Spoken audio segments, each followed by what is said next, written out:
It was a sunny Saturday morning when I stumbled upon a hidden treasure at a neighborhood garage sale. As an avid collector of vintage curiosities, I couldn't resist the allure of an antique doll sitting atop a dusty shelf. Her porcelain face, adorned with ruby-red lips and cascading curls, exuded an eerie elegance.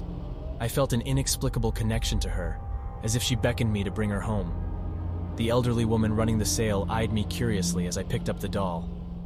"Ah, you have a discerning eye," she said, her voice carrying a hint of unease. "That's Evelyn. She's been in my family for generations. A real treasure, she is." Intrigued by the doll's history, I couldn't resist inquiring further. "Do you know anything about her past? Anything unusual?" The woman's smile faded, replaced by a solemn expression. "There have been stories, whispers, about strange happenings surrounding Evelyn. But my dear, they're just tales, nothing more." Despite her reassurance, a shiver ran down my spine. But my fascination overruled my unease, and I purchased Evelyn, taking her home with me. The following weeks were filled with an eerie atmosphere. Objects would inexplicably move, strange noises echoed through the house, and an unsettling chill seemed to hang in the air. At first I dismissed these occurrences as mere coincidences, but as they persisted, I began to suspect that there was something far more sinister at play. One night, as I lay in bed, I heard faint whispers drifting from the corner of the room. I strained my ears, trying to make out the words. It sounded like a low, menacing voice. "Release me," it hissed. My heart pounded in my chest as fear gripped me. The next morning, I decided to seek answers. I researched Evelyn's history, delving into dusty archives and online forums. It was then that I stumbled upon an article from the early 1900s, a chilling account of a young girl named Evelyn, whose possession and subsequent demise were attributed to a cursed doll with an uncanny resemblance to my own. According to the article, Evelyn had inherited the doll from her late grandmother. At first, she adored it, cherishing it as a keepsake of her beloved relative. But as time passed, the doll's influence over her grew stronger. Evelyn's behavior changed, becoming increasingly erratic and disturbing. Her family grew concerned, desperate to save her from the clutches of the doll's malevolent spirit. They sought help from a renowned psychic who confirmed their worst fears. The doll was possessed by an ancient and vengeful entity. The psychic revealed a harrowing solution. To sever the connection between Evelyn and the doll, they had to destroy it. The family followed the psychic's advice, but the process was not without consequences. The doll fought back, unleashing a torrent of terror upon Evelyn and her loved ones.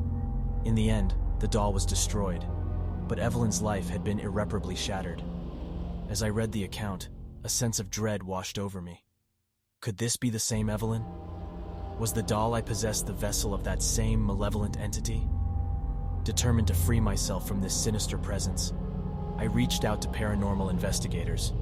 They arrived at my home, armed with equipment to capture evidence of the supernatural. Together, we delved into the darkness, seeking the truth. During their investigation, the investigators experienced phenomena that left them shaken. Electronic devices malfunctioned, capturing distorted voices and eerie whispers. Temperature fluctuations defied logical explanation. And then, there were the dolls. Other antique dolls in my collection seemed to come alive, their eyes following our every move. One night, as we sat in the living room, analyzing the captured evidence, a chilling discovery sent shivers down our spines. In the background of an audio recording, we heard a voice unmistakably belonging to Evelyn. "I won't be bound forever," she whispered, her words laced with malice. Realizing the severity of the situation, the investigators decided it was time to rid me of this haunted doll once and for all. Together, we gathered in the backyard, the moon casting an eerie glow upon us. With solemn determination, we prepared to destroy Evelyn. As the investigators read ancient incantations, flames engulfed the doll, consuming her porcelain form. We watched, a mix of relief and trepidation filling our hearts, as the possessed antique was reduced to ashes. In the aftermath, a profound sense of peace settled over my home. The strange happenings ceased, and the oppressive atmosphere lifted. It seemed that Evelyn's curse had been broken, and the ancient entity had been banished forever. But deep within, I knew that the memory of Evelyn would forever haunt me. The experience had left an indelible mark on my soul, a reminder of the thin veil between our world and the unknown. And so, I continued my love for vintage curiosities, but with a newfound caution. For in the realm of antiquity lies the potential for darkness, waiting to be unleashed upon the unsuspecting souls who dare to unearth its secrets.